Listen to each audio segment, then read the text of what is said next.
Nick il a vu ce soir-là, Camber a fait son vœu tout bas. Dans l'air sale du salon froid, son nom s'est collé sur sa voix.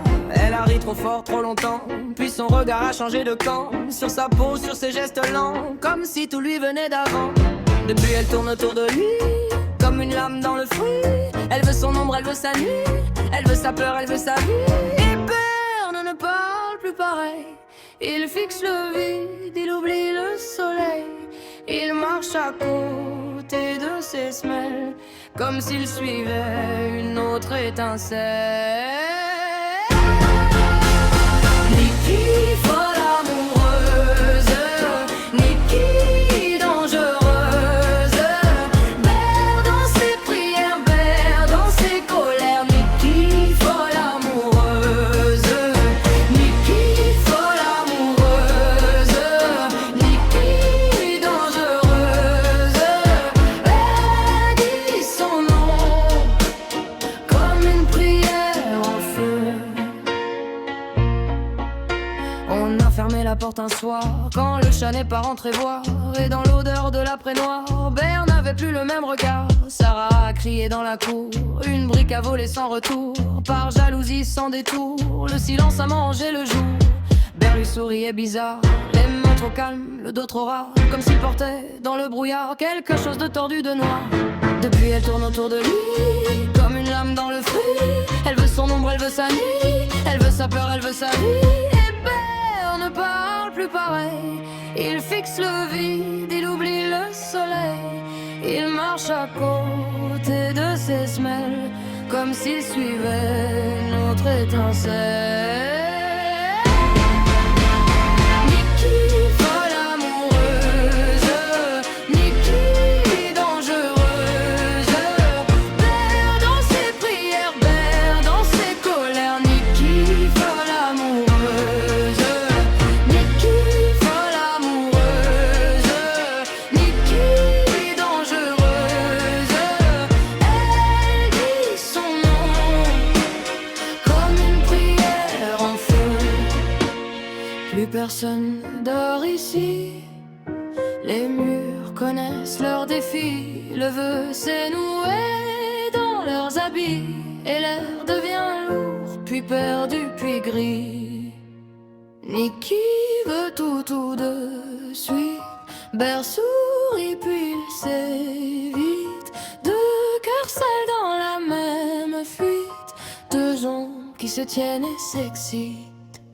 Niki, folle amoureuse, Niki, dangereuse. Berne dans ses prières, Berne dans ses colères. Niki, folle amoureuse, Niki, folle amoureuse, Niki, dangereuse. Berne dans ses prières, jusqu'au bout du feu.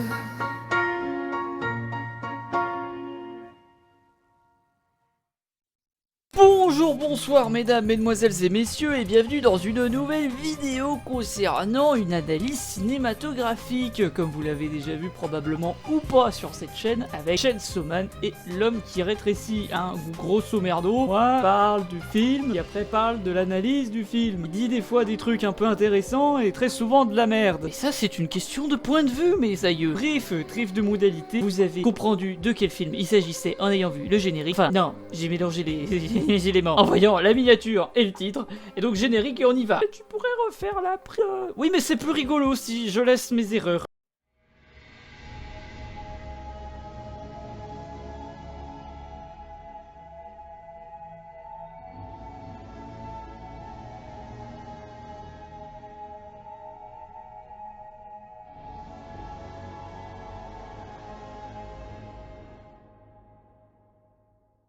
Obsession, donc j'ai personnellement, au moment où j'écris la vidéo, où le film est donc sorti en VOD mais toujours disponible au cinéma, visionné ce long métrage sur le big screen 8 fois. Vous l'aurez compris, j'aime bien un petit peu. Alors dans un premier temps, on va parler un peu de prod, on va parler un peu de d'impact que ça aurait eu, enfin au niveau du film, etc. Enfin, voilà, je vais pas vous refaire nos pots de tous les éléments qu'on peut retrouver dans le making-of ou sur des interviews qui sont à droite à gauche, parce que j'ai voulu me documenter sur l'essentiel et les infos que j'ai vu passer, mais pour l'analyse, vraiment me concentrer sur le film en lui-même sans prendre d'infos extérieures. On en reparlera à un moment donné, vous verrez. Mais le seul truc que je vais parler un peu de behind the scene, c'est plus l'interview de l'équipe pour la promo, où justement on voit que Indy Navarrete, donc l'actrice de Nikki et de l'autre Nikki, moi elle joue deux personnages, a des skills en non-clignement d'yeux qui sont fichtrement impressionnant, je vous laisse les images pendant que je papote. De toute façon la vidéo est aussi en répertorié au cas où si vous voulez voir en entier le clip. Bref, impressionnant. Donc au casting, nous retrouvons dans le rôle, et là je vais prendre l'ordre qu'il y a pour le cas générique, dans le rôle donc de Bear, Michael Johnson. Honnêtement ça ressemble à Michael Jackson mais ça n'a rien à voir. Nikki avec pour actrice du coup Indy Navarrete. Le personnage de Yann joué par Cooper Tomlinson. Sarah joué par Megan Lawley. Carter, joué par Andy Richter. Viola, joué par Alei Fitzgerald. Rien à voir avec Five Nights at Freddy. Harry, joué par Darin, Thunder. Et dans les personnages très secondaires tertiaires, on a Reggie, qui est joué par Anthony Pavone. Et Russi, joué par Chloé Bryn. Alors, il y a d'autres noms, dont notamment, justement, l'acteur de Joe, l'acteur de Chris, qui est Anthony Casabianca. Le personnage de Bartender, joué par Malcolm Kellner. Et bien entendu, tout le reste des personnes qui font plus office de figuration. Mais je n'ai pas trouvé plus d'éléments type info, donc eux je ne peux vraiment que les citer. Et puis bah voilà. Et le film est réalisé bien entendu, parce que son nom est un nom qui est difficile à retenir, n'est-il pas, puisque bah forcément on parle de lui dans tout, de toutes parts, n'est-il point. Curry Barker, qui techniquement avec ce film en est à son deuxième long métrage, le premier étant Milk and Cereal, ou Cereal and Milk, je ne sais plus, j'ai oublié de noter dans mes notes. À titre personnage, j'ai pas trouvé où. Contraste avec Obsession, que j'ai trouvé très cool. Et il a actuellement pété les scores. Enfin, lui, bien entendu, et son équipe technique. Déjà parce qu'on est sur un très petit budget, 750 000 $. Et les anecdotes de tout type, du style, il a failli être payé 2 millions pour pouvoir réécrire son histoire et faire de Bear le gentil, mais il a dit bah non, parce que c'est mon histoire en fait, donc j'ai pas envie, si je raconte autre chose en fait, si je fais de Bear le gentil. Bien sûr, le film a niqué des records qui n'ont pas été revus depuis E.T., c'est-à-dire que le film est plus rentable lors de sa 3e semaine, ce qui est impressionnant. Et d'ailleurs, au moment où j'écris la vidéo, où je l'enregistre plutôt, le film est donc en VOD et donc encore au cinéma, mais aussi disponible en VOD. Et c'est un peu con parce que on est en plus en France sur la période de la fête du cinéma, donc c'est un peu dommage. Et sachant que sur les semaines où j'y suis allé, à chaque séance, c'était quand même bien rempli. Donc oui, le film encule un peu le game. Et bien sûr, il prépare son nouveau film, un truc avec des faux chasseurs de fantômes qui vont tomber sur des vrais fantômes, un peu à la Blair Brave Encounter. Blair Encounter, c'est quoi? C'est Blair Witch avec... Putain, mais je suis con! Et en vrai, on verra ce que ça donne. Parce que déjà, ça va pas être le même budget, donc en termes de rentabilité, on verra. Et puis, bah, on sait pas, j'espère au moins qu'il aura, parce que je vous rappelle qu'aux États-Unis techniquement c'est la prod qui a le dernier mot sur le film, donc sur ce film là il a reçu quelques petites censures, on en reparlera en temps et en heure, donc bon j'espère que ce sera bien, je croise les doigts, cross finger. Tuez-moi. Et maintenant pour finir avant d'entrer dans le film, en parlant un peu de prod, même si techniquement c'est pas vraiment de la prod, mais ça concerne un peu les gens à quel point ils sont teubés, et on va parler de Indy Navarrete. Aïe, j'ai tapé le micro. Alors déjà c'est les gens qui disent que Indy Navarrete elle est moyennement belle, j'ai pas compris ça, j'ai vu un article là-dessus. Vous avez de la merde dans les yeux ou quoi? Alors, à titre personnel, je préfère Sarah. Voilà. Si j'avais été à la place de Bear, déjà j'aurais sûrement pas fait ce vœu-là, mais si j'avais dû faire un vœu sur je veux que Maja il m'aime, j'aurais choisi Sarah, bien entendu. Mais Indy Navarrete est très jolie. C'est pas très sympa de dire qu'elle est moyennement belle. Alors qu'elle est pas moyennement belle, qu'elle allait vous faire enculer. Oui, cette information n'apporte rien, mais j'ai vu ça passer, ça m'a un peu énervé. Et la deuxième chose, c'est concernant des posts qu'elle aurait fait où elle met du support pour Johnny Depp. Et ce serait mal vu. Vous avez tous oublié le procès, en fait. Vous avez tous oublié ce qui s'est passé. Well, it was, shall I say, Amber's turn.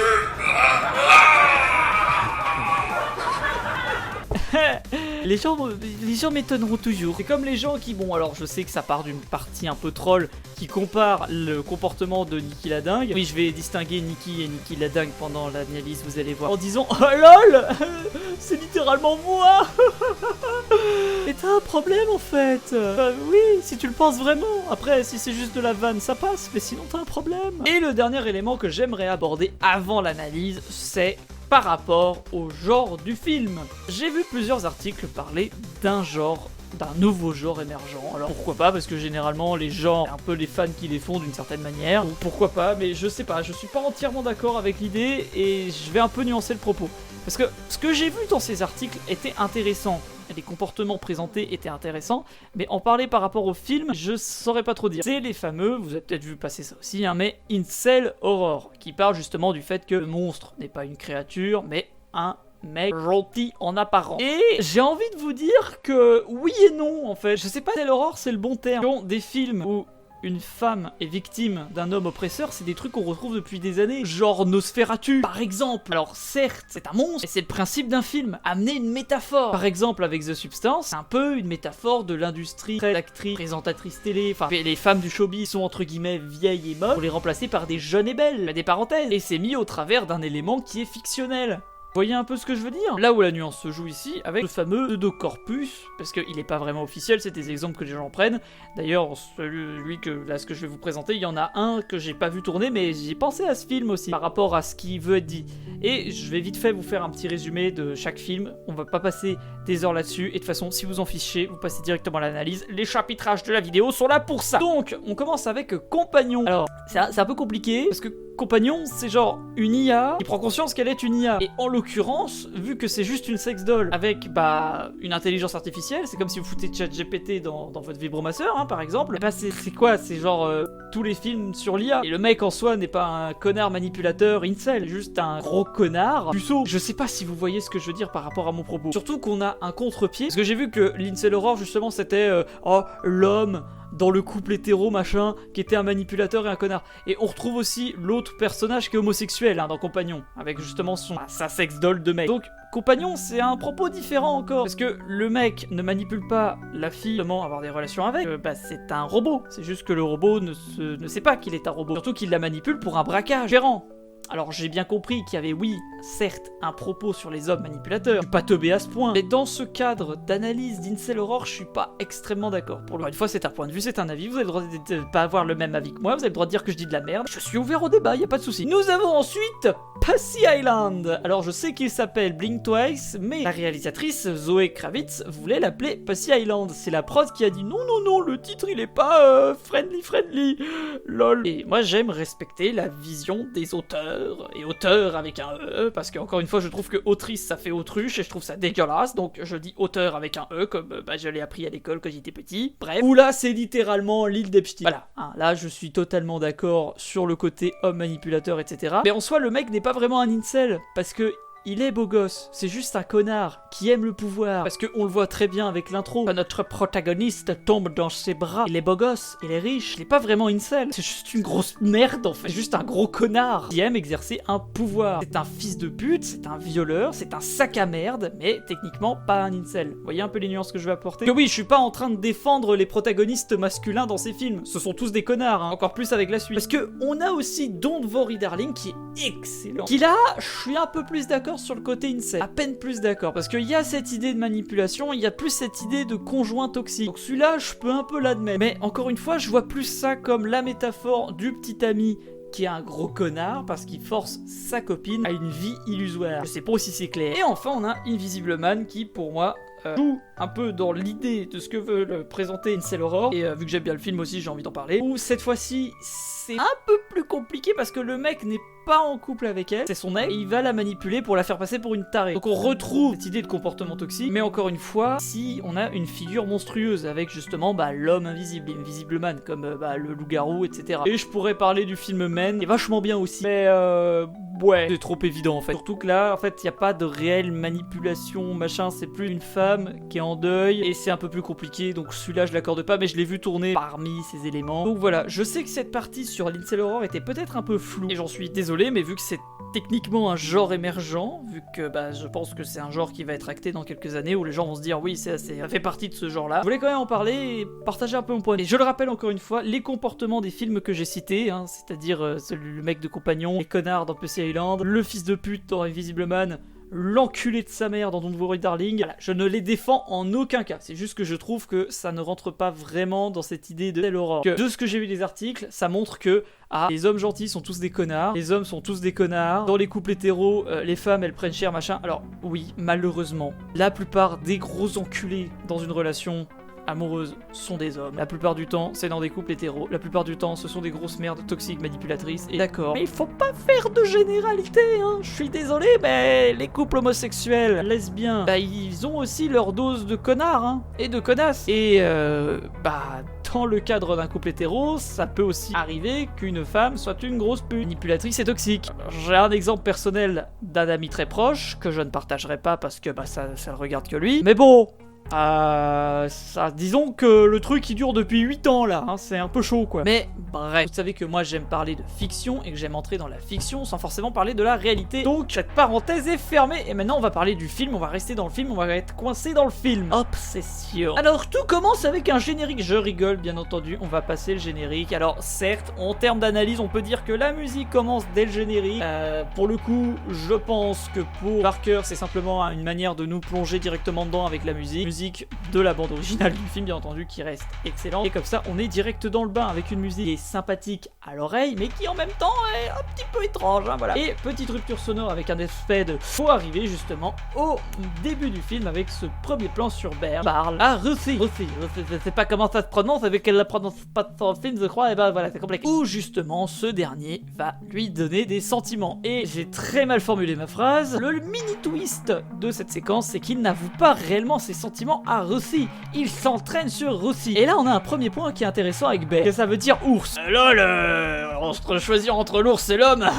Je crois que ça a été démenti par le réal, mais je trouve ça dommage parce que c'est vrai que le fait qu'il s'appelle Bear, pardon, c'est très drôle. Mais bon, pour la vanne, on va dire que ça reste ça. Et on a un truc avec Bear, c'est que toutes ses interactions avec des femmes, c'est de la merde. On va en parler en temps et en heure, mais à chaque fois, c'est de la merde. Genre là, par exemple, il se couvre de ridicule. Alors, du point de vue de Ruthie, ok, parce que elle trouve ça mignon, mais il se couvre du ridicule. Lui, il se trouve ridicule. Son pote Yann, qui d'ailleurs, quel meilleur ami ce Yann, trouve la situation ridicule. Enfin bref, cette première interaction nous montre que Bear a un problème avec la jante féminine qui devrait être pédé. Je plaisante, bien entendu, je ne suis pas homophobe, ok? J'ai un très bon ami homosexuel. Je sens tellement les gens qui ne comprennent pas le second degré. Vous allez me faire... Bon, parlons de mise en scène brute ici.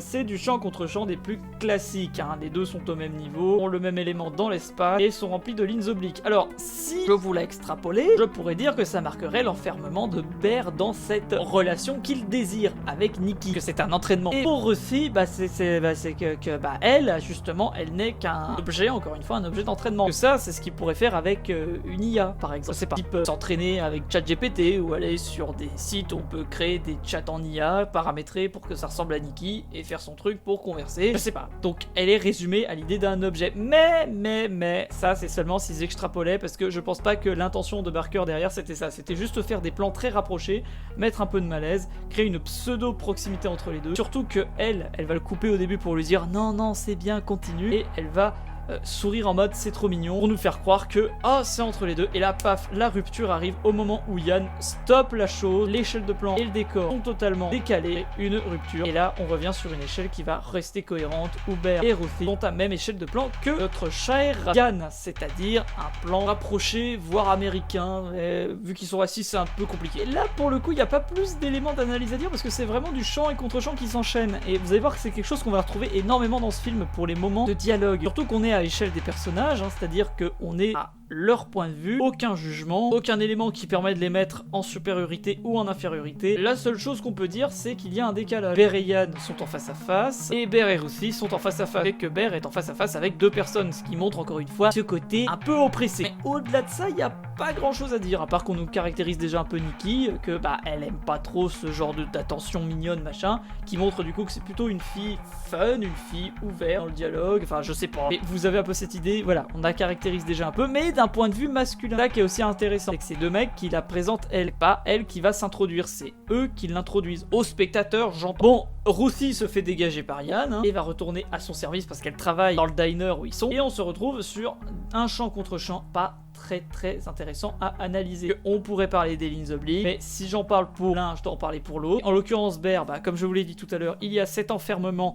dans cette relation qu'il s'imagine, qu'il fantasme, mais pour Yann, il y a rien en fait. Il n'y a pas vraiment de lignes obliques. Donc, à part des éléments esthétiques, il n'y a pas grand chose. On a simplement la mention de la fameuse soirée jeu, qui met Yann dans tous ses états parce que non, la semaine quand c'est de la merde, ma journée quand c'est de la merde, il y a que les soirées quiz comme ça qui sont bien.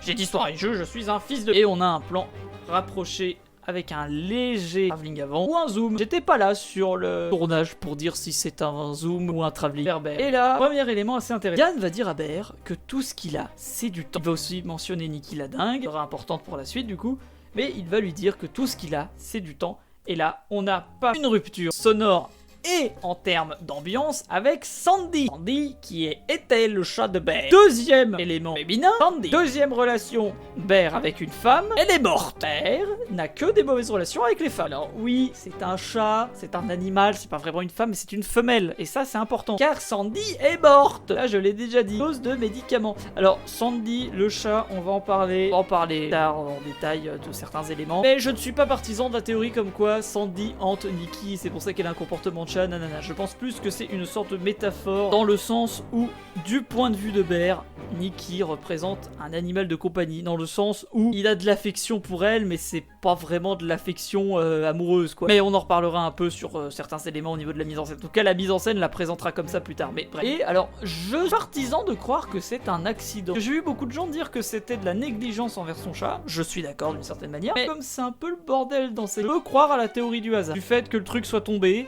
et que ce soit mélangé aux croquettes, et que du coup elle ait fait cette overdose. Par contre, moi, ce qui m'étonne un peu, c'est que sur le papier des médicaments, il y a écrit Do not eat, ne pas manger. Alors je sais pas si c'était à l'intention de son chat, auquel quoi il était un peu teubé, si c'était à son attention à lui-même. Et d'ailleurs, parlant de ce fameux médicament, deuxième élément, il y a écrit sur la boîte Barbara Bailey. Alors je ne sais pas si c'est le nom d'un docteur, le nom de je sais pas quoi, mais encore une fois, un nom féminin. Bear, avec les femmes, ses interactions, c'est toujours de la merde. Et on voit quel était le médicament de l'oxydocoque. Bear va donc fermer la porte de sa pharmacie qui pourrait donner un élément de type foreshadowing aussi, hein. Cet élément très archétypal du type on ferme la vitre et oh derrière nous il y a un truc, mais c'est quelque chose qui ne sera pas repris plus tard. Ensuite, nettoyer là où se trouvait son cadavre, la mettre dans un sac poubelle. Alors j'imagine qu'il a pas de jardin pour l'enterrer, donc je sais pas. Peut-être que c'est comme ça dans la culture américaine, qui suis-je pour juger. Et nous avons un plan d'un miroir avec écrit film de Curry Barker, où nous est présenté la P-Squad, la Bandit Squad, hahaha, nos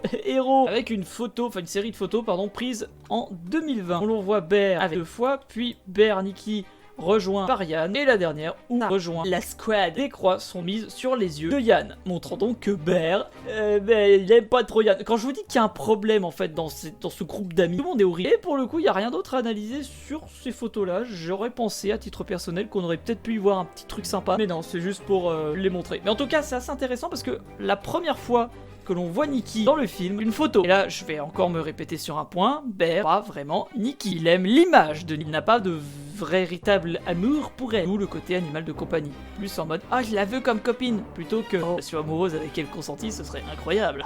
Et nous arrivons sur un plan de Bear, assis sur son lit, en train de pleurer la mort de son chat. Que même s'il la fout dans un sac poubelle, ça l'empêche pas d'avoir des émotions en fait. Et pour aller plus loin, je vais extrapoler. Au niveau des affiches, il y a une affiche d'un des posters, il y a écrit Player. Et là, je vais voir la licorne où le cheval se situe.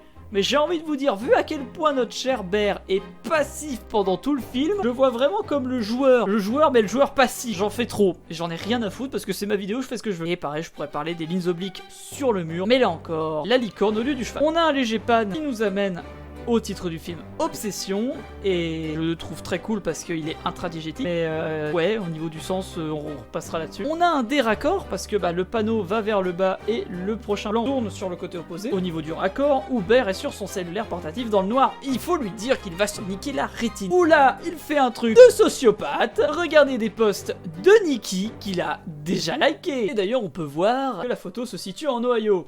Alors, je suis désolé pour ce que je vais vous montrer là, mais ça me fait rire depuis trop longtemps, alors il faut que je le montre. Ce riz n'a aucun sens. On nage en plein caca. Les bateaux hier étaient encore en noyau. Le roc de Monte Caca. Ah, je suis désolé. Et donc, est-ce que j'ai besoin d'expliquer pourquoi c'est un move de psychopathe en fait? De regarder les photos de la fille que l'on aime avec des guillemets dans le noir? Non, j'ai pas besoin, ça va. Oui, ok, bon ça va alors dans ce cas. Mais on a un raccord assez intéressant parce que Bear est couché. Mais quand on a le plan sur le téléphone, on a l'impression qu'il est assis. Vous voyez le raccord? Surtout que le raccord se fait dans le centre de l'image qui est placé là où il y a Bear parce que bah, Nikki est dans sa tête en fait. Vous voyez, si on superpose les images, Nikki apparaît dans sa tête parce que elle l'obsède. L'obsession ne vient pas du fait que l'autre Nikki est obsédé par Bear, mais parce que Bear est obsédé par Nikki. Parce que Bear est un connard et un gros con. Surtout qu'elle l'appelle et... Putain, encore une fois, quel fils de pute pour l'appeler Nikki Freeman avec des emojis cœurs. C'est ce qu'on appelle une relation parasociale. La seule différence, c'est que cet abruti est pote avec elle. Et on le verra plus tard, mais elle lui apporte une confiance aveugle. Bear est un gros con. Surtout, regardez ce petit sourire quand elle l'appelle en mode...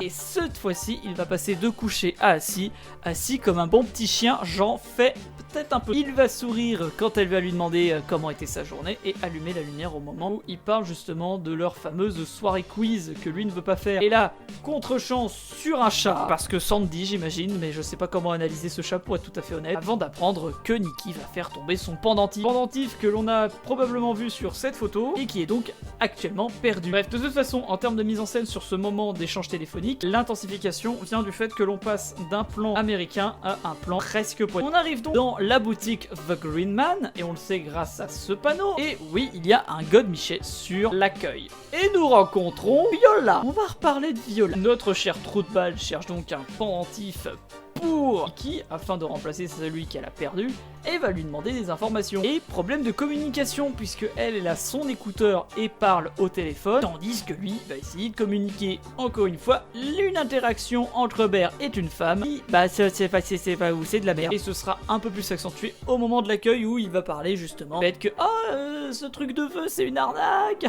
Ayant un petit malaise pendant un petit instant. Bon, après lui avoir expliqué qu'il y avait des condensations de soleil là dans son caillou, va avoir l'œil attiré par le One Wish Willow qui semble appartenir à une gamme dont on peut retrouver les Magic Haze, les Voodoo, le Chromascopo et d'autres choses qui ont l'air, ma foi, sympathiques pour 500 milliards de spin-off. Bref, il va regarder la boîte où il est écrit que épater tes ailes, que tu ne vas avoir qu'un seul vœu. Et à l'arrière, il y a des choses écrites, du style que c'est magique, mais aussi qu'il faut attendre 24 heures pour que le souhait devienne réel. On verra que c'est faux du coup, et bien entendu qu'après être utilisé, le truc perd de sa magie. Et on voit aussi justement le truc du chat, encore une fois, répétition du modèle de chat que l'on va retrouver ici. Décidément, en termes d'analyse, je suis fort, n'est-ce pas? Je m'auto-fous de ma gueule si c'était pas clair. Bref, il va choisir donc ceci au lieu d'un pendentif, pour quelle raison j'en sais rien. Et là on voit aussi un décalage de mise en scène parce que il est en face à face, mais il est sur tous les plans. C'est-à-dire qu'il est là face à notre chère Viola et en même temps il est derrière elle parce qu'il y a le miroir. Vas-y que le mec auprès. Lol. Bon, le côté malaise, ça je vous en ai parlé tout à l'heure. On est sur du champ contre champ, pas beaucoup de choses à analyser. Mais on arrive sur la première scène où l'on va voir Nikki physiquement parlant au Barker's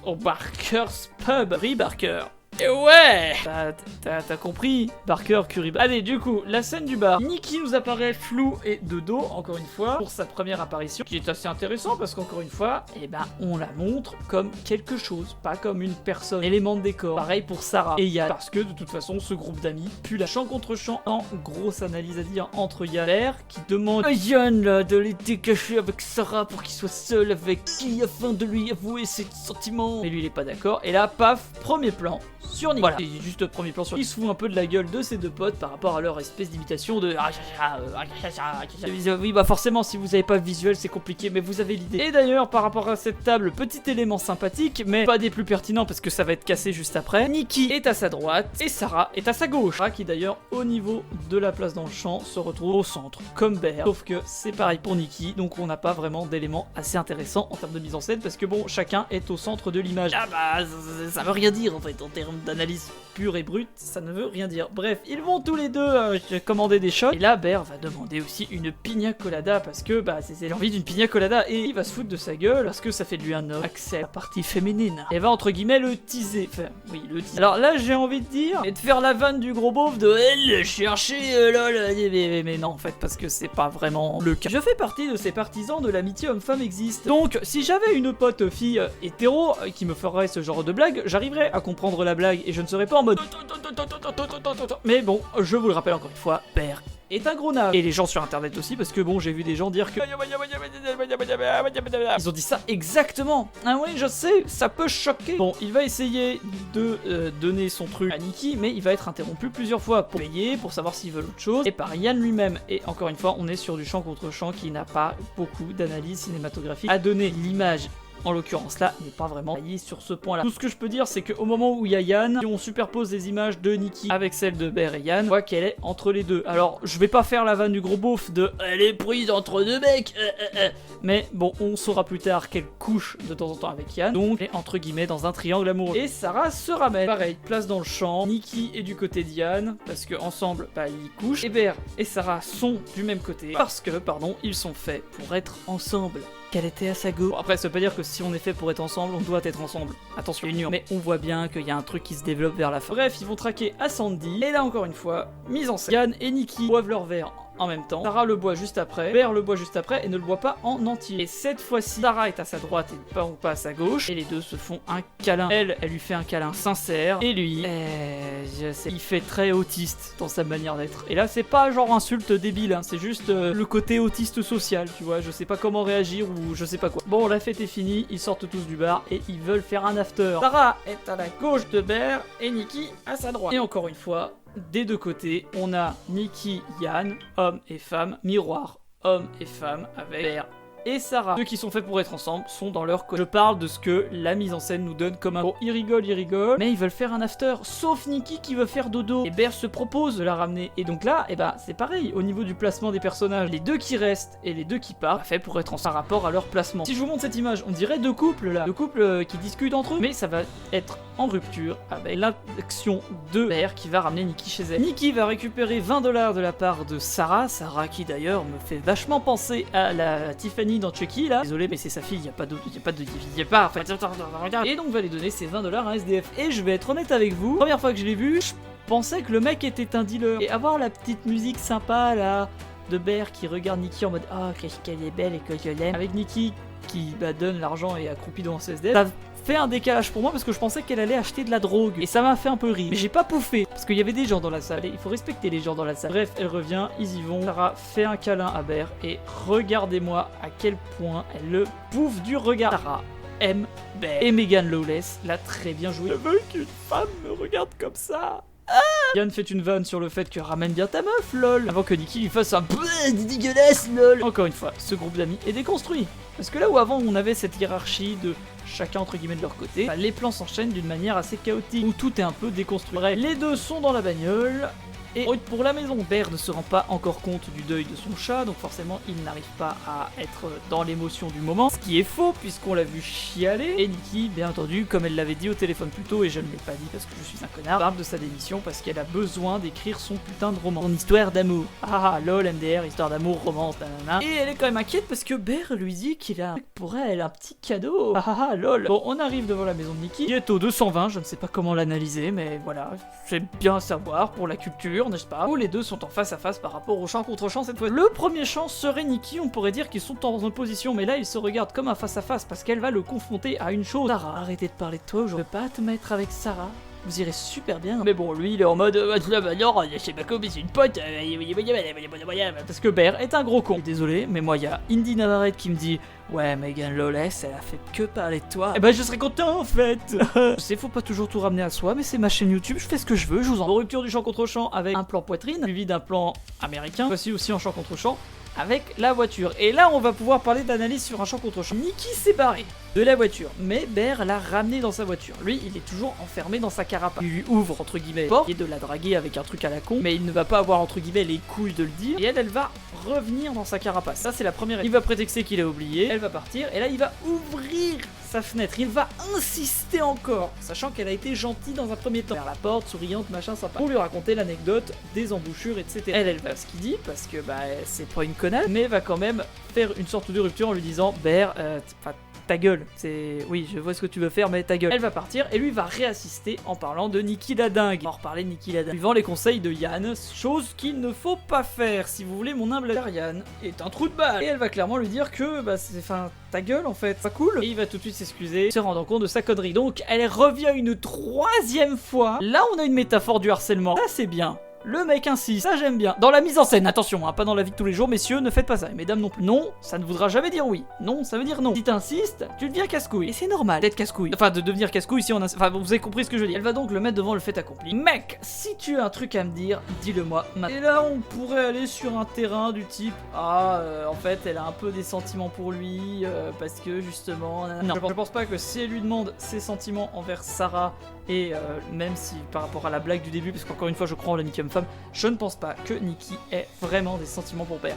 Même si avant elle nous fait oui, moi quand je suis amoureuse, personne ne le sait vraiment. Je pense que dans ce moment-là, peut-être elle parle de Yann, même si leurs parties de jambes en l'air sont censées être senties. Mais ça, encore une fois, c'est ma lecture. Vous avez le droit de ne pas être d'accord, comme à peu près avec tout ce que je vais dire. Bon, il ne va pas porter ses couilles et ne va rien lui dire. Donc, plan rapproché de lui, montrant donc son isolement. Cette fois-ci, il est bloqué, il est enfermé dans sa condition de friendzone, j'ai envie de dire. Et je sais pas pourquoi, mais le mec va prendre le cadeau qu'il était censé faire à sa pote pour l'utiliser en faisant un vœu.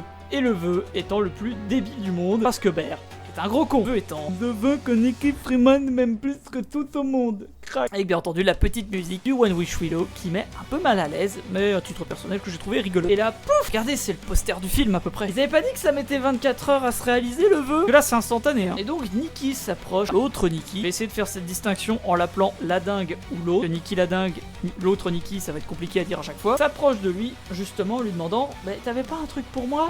Si, j'ai laissé chez moi. Et elle va commencer à réagir de manière assez étrange. De quelqu'un d'amoureux, mais d'amoureux obsessionnel. Bizarre. En gros comme Bear, quoi. Les plans sont à la même échelle, mais le placement dans le décor crée un espèce de décalage. Créant donc un espèce de petit malaise. Parce qu'ils sont à peu près à la même hauteur, et elle, par rapport à sa position, à l'ascendant, pose la main sur la voiture, l'empêchant donc symboliquement de partir, et est plus haute que lui dans le décor, puisque elle, en plus, on voit sa tête entière, lui est un peu coupé avec le noir de la voiture. Elle va prétexter des choses par rapport au fait que son chat est mort, alors qu'en fait non, c'est ton chat qui est mort. Elle va dire des choses très étranges, des choses qui rentrent dans de la manipulation. Mais bien entendu, qui ne sont que des prétextes pour que lui reste que l'eau. C'est l'équivalent d'un variant de Nikki qui est obsessionnellement amoureux de Bear. Et ce crétin va déjà avoir des doutes sur le One Wish Willow.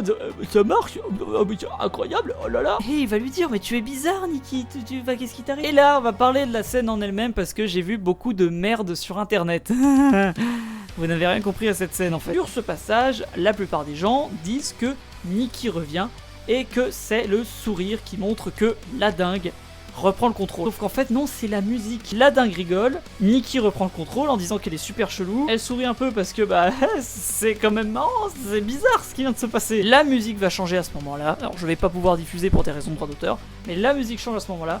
Et c'est à ce moment-là que la dingue reprend le contrôle et qu'elle va un peu plus forcer la main. Cette fois-ci, c'est elle qui va entrer dans sa carapace, qui va rentrer dans son monde pour essayer de le sortir d'ici, pour lui dire: allez, viens. Elle qui ne va pas respecter son consentement et va insister. Elle qui se fait entre guillemets passer pour la connasse. Après, la dingue n'est pas forcément quelqu'un de bien, mais elle écrit par Bear, ce qui fait que c'est aussi la faute de Bear. Parce qu'encore une fois, you wished for this. Tu l'as souhaité, je sais plus comment ils disent en VO, mais bref, vous avez compris. Elle va danser comme quelqu'un qui est amoureux, s'imposer dans la voiture, donc encore une fois, forcer l'accès pour s'inviter chez lui. Et encore une fois, manipulation. Mon papa, il est malade, nanani, nanana, il va pas bien.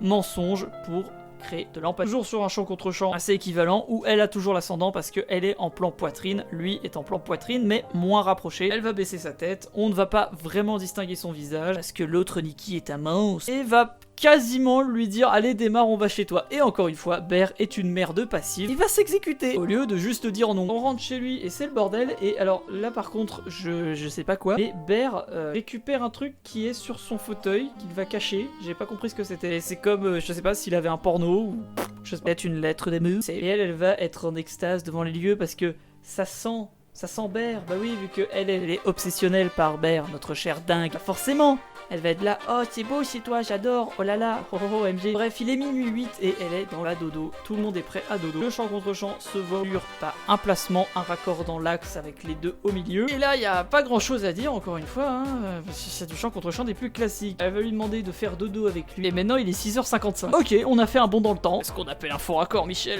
Et va retirer son pull parce que, forcément, elle va tenter un truc. Puisque la dingue est amoureuse de Bear et obsessionnellement amoureuse de lui. Et là, petit message pour les fils de pute dans les cinémas qui rigolent, qui font des bruits de gorée ou de singe juste parce que l'on voit une paire de bzaises à l'écran. Allez vous faire enculer, juste allez vous faire foutre. Voilà, à croire que vous avez jamais vu un décolleté de votre vie, enfin c'est... Vous cachez les couilles à tout le monde, vous n'apportez rien, vous n'êtes pas dans votre salon.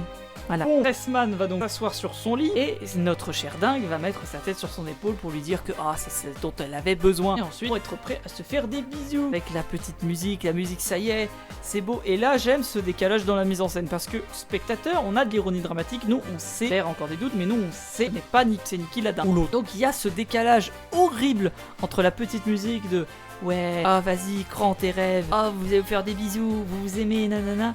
Et elle qui techniquement n'est pas consentante à ça. La vraie Nikki n'est pas consentante. L'autre qui a le contrôle sur son corps. Et au moment du bisou, premier jumpscare, mais attends, elle recule, elle effraie Bear, elle est effrayée aussi. Parce qu'elle ne se contrôle pas. Et là, c'est la vraie Nikki. Encore, le chant contre chant est assez intéressant parce que là, on a un décalage. Pour lui est assis, elle est debout. Lui est encore habillé, elle est à moitié à poil. Lui est recroquevillé dans le cadre et elle a l'ascendant dans le cadre, montrant donc une opposition entre Nikki et Bear. Là où avant, sur le chant contre chant, on les unifiait. Parce que l'autre Nikki et Bear sont entre guillemets compatibles. Bref, notre loser national se retrouve sur le matelas et on voit un magnifique pied de Indy Navarre porté d'une magnifique chaussette. Je suis presque sûr que Bear, dans une version du scénario, il matait la chaussette où il était prêt à la renifler. Bref, il va se lever pour aller sur Probe, l'équivalent de Google, je pense, où l'on peut voir déjà ouvert Castle's Music, là où il travaille, et il va faire des recherches sur ce qu'est le One Wish Willow. Dans un premier temps, il va demander ce que c'est, mais va se résilier pour plutôt demander si ça fonctionne vraiment. Et là, sur Google, on a des petits trucs assez intéressants. Déjà, l'effet Mandela. Il y a un effet très connu, par exemple, est-ce que le personnage de Monopoly a un monocle? Oui ou non?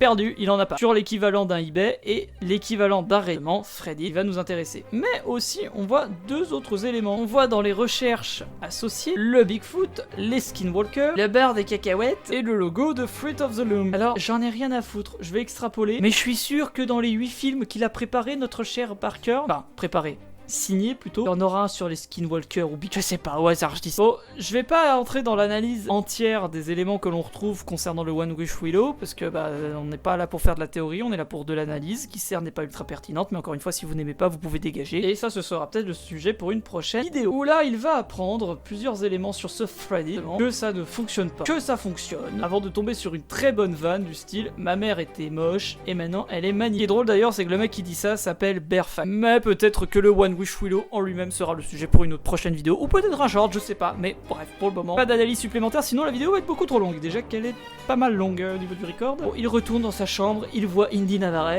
l'autre Nikki, qui est totalement noire, parce que c'est une ombre, parce que c'est un monstre, parce que c'est l'antagoniste du film. Alors le vrai antagoniste est Bear, bien entendu, mais l'autre Nikki, ouais, c'est la créature, c'est notre badabouk du film, c'est notre follower de It Follow, je sais pas comment le dire autrement, bref, vous avez compris l'idée, et il va se coucher à côté, et se réveiller tout seul, puisque Nikki s'est déjà levée. Elle lui a gentiment préparé le petit déjeuner, et il va entrer dans la cuisine. Cuisine qui d'ailleurs me met très mal à l'aise au niveau de sa disposition. Tout est carré, tout est ordonné, alors que le reste de son appart est en bordel. Et il n'y a que le frigo qui est vraiment en bordel. D'ailleurs, une photo où je pense on le voit lui avec sa grand-mère qui est un peu cachée. Je sais pas, même la manière dont les tasses sont posées, tout me met mal à l'aise. Et là, élément intéressant au niveau de la mise en scène, mais je sais pas si c'est un faux raccord ou si c'est un truc qui est fait exprès pour nous mettre mal à l'aise. Il va entrer.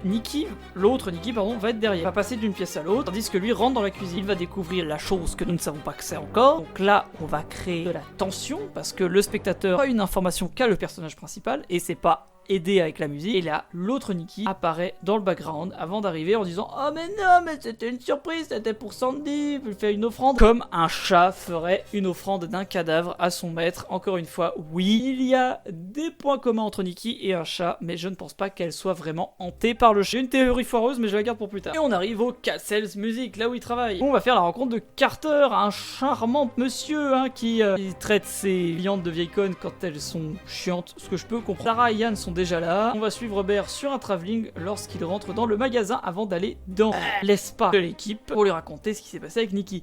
Et là, dans le fond, justement, au niveau de la composition du cadre, c'est assez intéressant parce que l'on a la porte qui nous montre un fond flou, on a l'autre, un autre fond qui fait très liminal space pour le coup, je trouve, même si bon, il y a quand même des décors et des éléments, mais ça fait très mal à l'aise, et une séparation entre d'un côté Yann et d'un Nikki, toujours à la droite de Bear. Et le petit sourire. On retourne sur eux qui sont en chant contre chant. Encore une fois, il n'y a pas grand chose à dire pour être tout à fait honnête. Nikki se trouve à la place des guitares et le chant contre chant n'a rien de réellement pertinent. Tout ce qu'on apprend, c'est que waouh, je trouve que Nikki était très bizarre ce soir-là, mais j'ai pas profité d'elle, ne t'inquiète pas. Bref, chose qui sera remis plus tard sur le tapis par notre cher Yann. Et pour cet échange de champ contre champ, il n'y a pas grand chose de plus à dire à part que Nikki reste bien entendu, enfin l'autre Nikki pardon, reste bien entendu derrière à les mater, ce qui pose une sensation de malaise. Et bien entendu, c'est géré. Bref, ils se rendent compte que l'autre est en train de les mater. Yann lui rassure la gueule en disant t'inquiète, je vais m'occuper de lui parler. Et de loin, on voit dans le fond les trois, hein, c'est-à-dire Sarah, Nikki, autre Nikki, mais bon là il pense que c'est Nikki, Yann. Puis quand on va être là et que la focale sera sur eux dans le background, il n'y aura que Yann et l'autre Nikki qui mate Bear. Ils sortent, encore une fois, petite séparation. Alors encore une fois, je me répète souvent sur le jargon car j'ai faible vocabulaire. Nikki est sur la gauche de Bear et Sarah sur sa droite. Chacun part de son côté. Sarah va partir sans dire au revoir à Bear ni à Nikki. Yann va ramener Nikki chez elle et Bear va rentrer chez elle. C'est toujours l'autre Nikki, mais parle de leur point de vue, c'est pour ça. Notre Bear va faire des recherches sur l'équivalent d'un chat GPT en faisant des recherches sur des effets de la MDMA, qui est une drogue, donc de la méthamphétamine. Ça, c'est mon caca. Et d'ailleurs, petit détail, mais le nom de famille de Bear commence par un B parce que son truc c'est bébé. Ou alors c'est tellement une merde que son pseudo c'est Bear. Bref, bon là il n'y a pas grand chose à dire non plus, même au niveau de la mise en scène. Sur ce plan là, on pourrait parler de la ligne oblique qui est derrière, hein, encore une fois. Et on pourrait aussi parler des autres lignes obliques qu'on retrouve avec le reste du bordel dans son appartement. Mais là encore, ce serait un peu trop extrapolé. La dingue était en train de l'observer et de l'écouter pour justement jouer sur ce jeu au moment où elle fait toc toc toc, pour lui dire oh, Bear, j'ai pris un peu de drogue, c'est pour ça que j'étais bizarre. Et encore une fois, le champ contre champ est assez déconstruit. Alors là, j'ai envie de dire que Barker est en train d'enculer la règle du 180 degrés. Parce que, bon, si je corrigeais le champ contre champ, ça donnerait ça. Là, les deux sont exactement dans la même position. Mais ça crée un décalage et un malaise. Chacun est à la même place que l'autre. Parce que chacun est une merde. L'autre Nikki, elle est obsessionnelle envers Bear. Et on le verra plus tard, elle va jusqu'au meurtre. Et Bear est une merde. Parce que c'est une merde. Donc les deux sont à pied d'égalité sur ce point. Les deux sont les vrais monstres du film.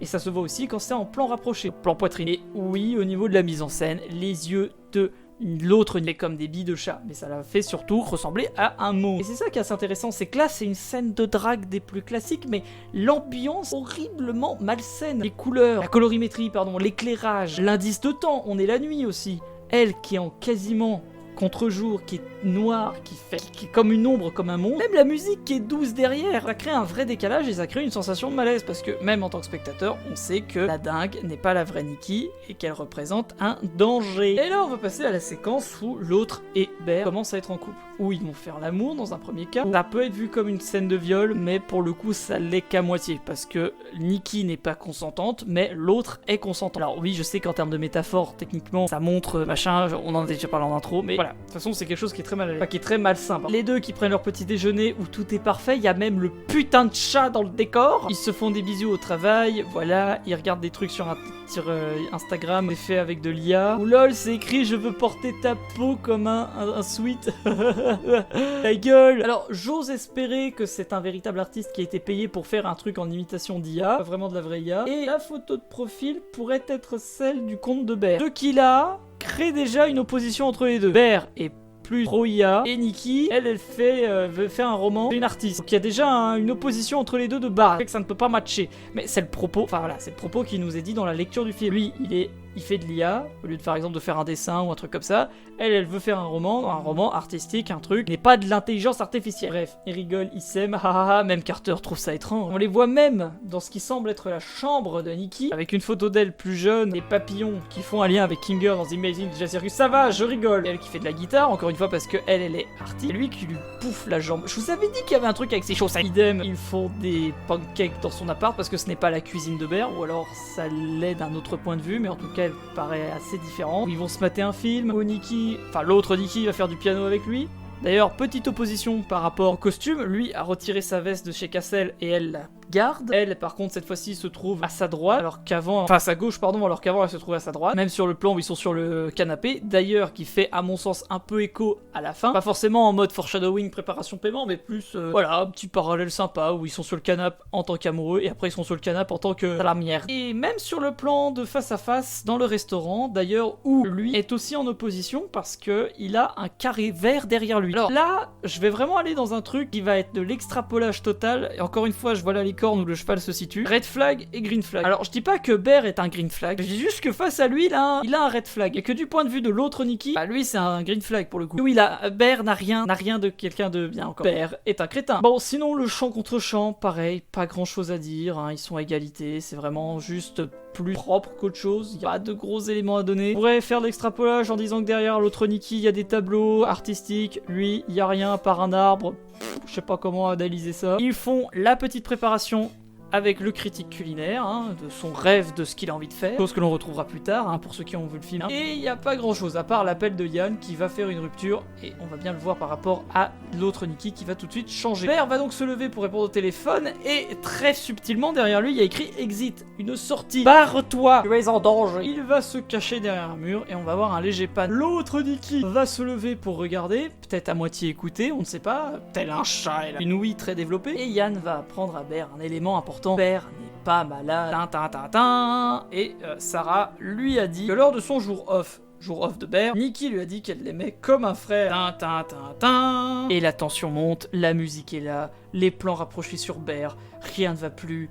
Oh là là, ça fait peur. Champ contre champ, toujours à la même enseigne, toujours sur une égalité, parce que autant l'un que l'autre sont des grosses merdes. Je parle toujours de l'autre Nikki et pas de la vraie Nikki, où elle lui offre un œil de tigre et ça apporte chance. Et là, c'est un green flag. Enfin, un red flag, pardon. Je t'offre un caillou magique, un caillou qui appartenait à ma grand-mère. Bon, on connaît son rapport avec les cailloux, puisqu'à la base, il voulait prendre un pendentif avec un caillou. Mais enfin, si ça appartenait à ta grand-mère, tu vas pas le donner à un amour comme ça, même si, enfin, c'est pas logique, même si elle aime plus que tout le monde. Il lui pose la question, et elle en rigole. Et là, il comprend un peu la chose, mais vu qu'il va rester un gros passif de merde, on va en reparler juste après, il va quand même lui demander qui ton papa il est vraiment malade, et elle va commencer à péter un câble avec l'une des séquences les plus cultes à mon sens du film, qui est la fameuse séquence du no, nice day, qui est excellente pour le coup. Et là, en termes de mise en scène, à part saluer le jeu d'acteur de Indy Navarrete, je ne peux rien amener de plus parce qu'il n'y a pas grand chose en fait. Donc, sur le champ contre champ, là pour le coup il y a un vrai truc. Elle est en hauteur, il est assis, elle est plus haute dans le cadre, il se fait dominer par elle. C'est un peu intéressant, mais il n'y a pas grand chose de plus à... Mais là, ce champ contre champ, si, il y a un vrai décalage. Parce que lui, il est enfermé dans cette condition maintenant. Toutes les lignes obliques autour de lui, le cadre, le truc au sol, même les meubles, le siège sur lequel il est, tout l'enferme dans sa condition. Il est foutu, il est baisé. Et face à elle, Nikki, qui pour le coup respire un peu. Il y a d'ailleurs un collier avec un B. Elle a un collier Bear. Elle a un collier avec un B. Il lui dit qu'on s'en branle en fait. On s'en fout, mon père, en fait. Ta gueule, on s'en fout. Et Bear, ce gros passif ne va pas voir que non, il faut communiquer les choses dans un couple, il faut se dire les choses. Et donc, si votre relation commence sur un mensonge, c'est pas ouf, mais ce gros passif de merde ne va rien dire. Il a rupture de ton, de son, de décor, de tout. On passe sur là ce qu'on peut supposer, parce qu'on a la musique qui est intense, on a le zoom travelling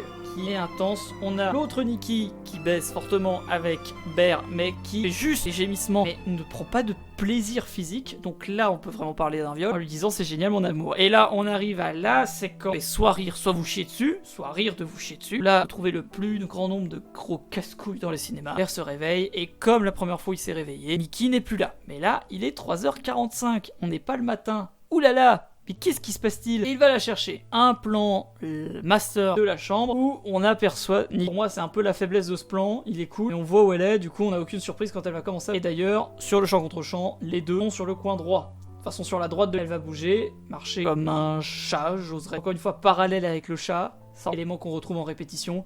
Mais ça veut pas dire qu'elle est hantée par le chat. Où elle lui sort le truc qui est le moins original. Je te regarde dormir. Voilà, soyons honnêtes, soyons clairs et nets sur ce point. C'était cousu de fil rouge, pour déconner. Mais ça reste quand même assez efficace et c'est cohérent, donc y a pas de souci. C'est pas une vraie grosse critique, c'est surtout un constat. Lui, il l'invite à venir faire dodo, mais elle dit non, elle veut pas. Elle se renfonce dans son coin. Et là, pareil, rupture sonore avec un élément qui met très mal à la vie. Et c'est pour ça, à mon sens, que cette scène fonctionne bien, parce que certes, on a l'image, certes, on a l'acting de Indy Navarrete, mais on a aussi le travail sonore, avec des sons qui sont très peu agréables à entendre. On va en reparler juste après sur cette même séquence. Elle, cachée derrière une tonne de cadeaux, de boîtes, pensez à des cadeaux, commence à chialer. La fameuse séquence avec le fameux maquillage qui a fait une traîne sur les réseaux, où elle lui dit faire des cauchemars horribles, ce qui, à mon sens, est la véritable Nikki, pour le coup, et qu'elle sent qu'elle ne l'aime pas autant que lui, enfin, que lui ne l'aime pas elle autant que elle l'aime. Ce qui est vrai, Bear n'aime pas Nikki Freeman plus que tout au monde. Et vu qu'elle est obsessionnelle, bah voilà, c'est compliqué. Et encore une fois, Bear est une grosse merde parce que il va lui dire rendors-toi mon amour, et ce gros con va juste se rendormir avant de se faire jumpscariser la gueule par un pourquoi tu m'aimes pas. avec un travail de son qui nous irrite le tympan. Avec c'est très efficace. Elle a disparu. Lui, il va regarder dans la salle pour essayer de voir où elle est. On voit des vêtements, un manteau qui, je pense, est censé créer un peu de malaise parce que forme humaine, donc enfin voilà. Avant qu'elle n'arrive avec le vase, elle vit sans faire un bruit, de se passer devant lui avec le vase, de ne rien dire. Lui il se chie dessus, il y a un léger zoom avant. Elle va faire une rupture avec le ton en disant ce sont des fleurs pour Sandy. L'on s'attendait à un jumpscare et l'on n'a rien eu. On peut souffler. Et la réaction humaine, c'est de rigoler de ça. Elle va donc se recoucher avec son petit amoureux, qui lui va essayer de s'extorpiller du lit, et elle va gueuler « Reste !» Pareil, au niveau du son, ça irrite, donc ça met mal à l'aise. Et ça peut aussi faire rire, voilà, soyons honnêtes. Même si le réal l'a dit lui-même que ça faisait rire, machin. Je suis désolé, mais Massacre à la tronçonneuse, à la base, c'était censé être une comédie, et ça a été un des meilleurs films d'horreur de l'époque. Alors oui, aujourd'hui, quand on le regarde en 2026, ça n'a rien à voir, mais bon, en 74, les gens se chiaient dessus. Ellipse temporelle, on arrive au matin, et oh bah tiens, elle lui a coupé les cheveux. Là d'ailleurs, élément sympa en termes de mise en scène, c'est lui que l'on voit d'abord, c'est son reflet, c'est l'image de lui, et c'est pas lui. Pourquoi ? Parce que l'image de lui avec cette coupe, c'est une image qui a été créée. Voilà, une image. Et lui va essayer de la couper. Elle va agir comme une petite amie normale, c'est-à-dire en mettant son pied sur son genou, en lui souriant, en le bouffant des... Et d'ailleurs, elle reste quand même avec un minimum de personnalité de Nikki, puisque la dingue est en train de lire un livre. Ils sont en opposition, elle est allongée, lui il est assis, elle est à hauteur de son torse, lui tête de plus qu'elle dans le cadre, il l'abdomine dans le cadre, mais c'est elle qui a l'ascendant. Et ça va se voir avec le plan qui se rapproche d'elle, alors qu'elle lui donne la barre. L'opposition en champ contre champ est assez basique, pas grand chose à dire. Petit moment de malaise sur le moment où elle sourit sans rien dire, qui est une préparation sur un paiement qui va arriver très rapidement. Et à la limite, on pourrait extrapoler en disant qu'elle fait comme un chat qui reste figé, s'excusant pour hier soir et noyant le poisson en lui faisant un gros bisou parce que Bear est un homme faible. Et oui, si tu lui fais un bisou ou une turlute, il oublie ce qui s'est passé parce que Bear est une grosse merde. Bref, après un échange, étant censé le rassurer, il va se lever, elle va continuer à le suivre du regard, et encore une fois, tension, lui a une information qu'on n'a pas le spectateur. Quelque chose horrible peut être devant lui, c'est s'écarquiller les yeux, fait que le zoom qui va vers lui est dramatique, et que, oh là là, qu'est-ce qui se passe ? Elle va aussi se lever, plutôt que de rester assise, parce que c'est son jour off, et la passe contre-champ, plan master, d'ailleurs en plan italien, devant la porte scotchée de partout, telle une psychopathe, et là, on monte du coup d'un cran, parce qu'elle l'enferme chez lui. Je vais être honnête avec vous, je m'attendais à ce que ça parte de plus en plus en couille, et j'ai été un peu déçu de comment ça partait un peu moins en couille par rapport à ça. Mais bref, on va avoir un travelling avant, pendant que lui est en train d'essayer d'ouvrir la porte jusqu'à ce qu'il reste. Et contre-champ, avec Nikki qui refait le visage qu'elle a fait tout à l'heure, donc le paiement de la préparation, qui sourit et qui ne bouge pas, tel un clébard qui attend son maître. Et j'insiste sur le point de vue clébard parce qu'elle va littéralement se pisser dessus. Aussi élément intéressant, au niveau du costume, cette dernière est habillée en blanc, au niveau de ses chaussettes, et au niveau de son t-shirt, de son veston, blanc comme quelque chose de vierge. Et par là, j'entends pas forcément la chasteté, mais j'entends plutôt que c'est une coquille vide. L'autre Nikki est une coquille vide. Et bref, elle va rester comme ça toute la sainte journée. D'ailleurs, élément que j'aime assez bien, c'est que dans le raccord, là où il y a le pipi au sol, on est sur le cœur de Bear. Bear a un cœur plein de pisse de Nikki. Et c'est là qu'on apprend le nom de famille de Bear. Bear Baron sur son petite étiquette, d'où le deuxième B. Derrière lui, il y a la fameuse boîte de Pandore, n'est-il pas ? Et sur sa gauche, enfin là c'est sur sa droite parce que c'est un genou, mais dans le placement face à lui c'est sa gauche, je trouve Sarah. Il ouvre la boîte de Pandore, dans laquelle il y a une pomme et un sandwich, dont bien entendu on va reparler, avec deux photos, l'une où il y a écrit « toi » et l'autre prise à son insu où il y a écrit pas moi. Et là on comprend que c'est la vraie Nikki, veut faire passer un message. Et bon, vu qu'elle lui a qu'elle lui a coupé les cheveux pendant qu'il dormait, ça m'étonne même pas qu'elle prenne des photos avec lui pendant qu'il dort. Mais aussi et surtout, on le verra plus tard, elle l'a filmé en train de dormir. On le verra plus tard. Bon. Moment de confrontation avec Sarah, où justement, tout est désordonné, mais tout est aussi carré, parce que lui, il est bien au centre de l'image, bien carré. Le master des deux est aussi bien carré, Sarah est au centre, parce que Sarah est au centre de cette séquence, c'est elle qui est importante. La petite référence aux critiques culinaires, et le conflit entre les deux. Le champ contre champ est aussi désabusé, parce que forcément, ils sont tous les deux face à l'image, et pas sur un champ contre champ de règle 280, et il va la confronter en lui disant « Je sais ce que t'as dit à Yann, t'es qu'une salope ». Bon, il va pas le dire comme ça, mais vous avez l'idée. Et elle va lui rétorquer que ouais mais c'est bizarre la manière dont vous êtes mis en couple à un moment donné aussi, donc excuse-moi de me poser des questions, parce que Sarah aime Bear, on a l'info, tout le monde le sait, même Bear le sait, cette grosse merde, donc forcément elle s'inquiète pour lui, parce qu'elle n'a pas envie que lui ce soit sa bouée de sauvetage en fait. Et Carter entre pour donner une lettre à sa fille concernant les écoles qu'elle est censée faire, qu'elle veut faire au niveau de ses études. Passe du master au champ de Bear, voici n'est plus face au spectateur mais sur le côté légèrement, avant de retourner sur le master, on le comprend. Mais Sarah n'a pas été prise, Bear fait comme s'il l'avait pas regardé, qui s'est su. Elle s'assoit à côté, et là, pareil, élément assez intéressant, il est assis sur une chaise, elle est assise au sol. Mais lui, il va s'asseoir au sol pour se mettre à son niveau, et et un peu comme Nikki l'avait fait dans un premier temps, elle va mettre sa tête sur son épaule et je le rappelle, elle est sur sa gauche car une fois blaguant sur le fait qu'elle aurait pas dû être une énorme branleuse à l'école et sur le fait que sa bouffe sent bizarre. Va récupérer le capuchon pour faire une petite vanne parce que c'est ce que font les gens amoureux, voilà, ils vannent un peu les gens qu'ils aiment. Sur la vanne du critique culinaire. On apprend que lors de la séance du piano, Nikki, enfin l'autre Nikki a économisé 15$ puisque les leçons de chant sont de 15$. De chant et pas de musique, je suis un crétin, j'ai voulu faire une vanne, je me suis foiré. Et cette dernière trouve ça un peu bizarre parce que c'est quand même étrange qu'il y ait écrit qu'est-ce que t'as pensé chat. Là on comprend que Candy est dans le sandwich et que c'est pour ça que la bouffe sent bizarre. Père se rend compte qu'il a bouffé chat et avec un travelling avant très rapproché. On finit la journée et oh Yann, ça faisait longtemps qu'on n'avait pas vu ta sale gueule. Père va pour aller dans sa voiture qui est au centre de l'image, mais on a un travelling pardon. Cette fois-ci il se retrouve piégé entre sa bagnole et Yann qui lui demande de le ramener chez lui. Mais ce dernier ne veut pas trop, il est pas très chaud. Mais bon ouais, c'est bon mec, ta gueule. Bon bah d'accord. Et Bear est une grosse merde donc il accepte encore une fois. En contre-champ, les deux sont en opposition en face à face, plus confrontés en face à face qu'en opposition. Rien d'intéressant sur la mise en scène pour le coup, mais ce qui compte c'est le dialogue du ah oui mais vous êtes censé être dans un couple normal, donc ce soir je fais une soirée mec, tu viens sans elle. Chose qui va foirer puisque Tara va dire à Nikki, enfin l'autre Nikki, va à cette fameuse soirée mec, sans forcément savoir quel est le plan. Et on se retrouve sur un Bear qui est isolé, qui s'entraîne à dire à Nikki que c'est pas bien de faire cuire le chat, sauf qu'au moment où il s'apprête à sortir et qu'il récupère le One Wish Willow, et de la musique, ce qui est bizarre parce qu'il est censé être cassé, et il re-regarde l'arrière de la boîte sur laquelle il y a écrit que on peut les contacter avec un numéro de téléphone. Alors Bear va décider de le faire et oh c'est marrant, on dirait le poster du film, un peu comme au début. Oui, il en faut un peu pour que je... Il va donc appeler le numéro. On peut voir qu'il a une notification de Gmail d'ailleurs, et qu'il est 2h54. Oui, ces détails sont très importants pour moi. Et pour être honnête, c'est pareil, il n'y a pas énormément de choses à dire sur la mise en scène à ce niveau-là, encore une fois. Vous comprenez un peu ce que je vous disais en introduction sur l'aspect pauvre, entre guillemets, de la mise en scène. Ce qui compte, ça va surtout être le contenu. Bear appelle... je crois que c'est Curry Barker lui-même qui fait la voix pour demander des renseignements sur l'annulation de vœux, sur le changement. Et là où justement Bear pourrait être quelqu'un de bien lorsqu'il apprend que tout ça est bien réel, et qu'il pourrait juste dire ah bah vu que elle est pas vraiment consentante en fait, je voudrais annuler le vœu. Alors certes, on peut pas annuler le vœu, mais au moins fait preuve pour des spectateurs, passe pour quelqu'un de bien, tu vois, ce serait sympa. Mais non, ce connard va juste demander à changer le vœu. Mais vu que c'est pas possible, il va demander à l'annuler. Vu que c'est pas possible, il va péter un câble. Et là, on a pareil de manière auditive les cris de Indy Navarrete qui sont horribles à écouter, les cris de la vraie Nikki qui je pense elle 95% du temps comment elle se sent.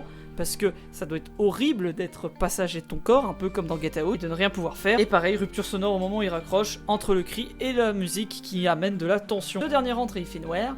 En allumant la lumière, il voit Nikki, l'autre Nikki, qui s'est vomi dessus, qui est en sueur et qui est dégueulasse et qui lance un père et qui est heureuse comme un petit chien qui voit son maître encore une fois, parce que Nikki n'est qu'un animal de compagnie aux yeux de Bear, ce gros connard.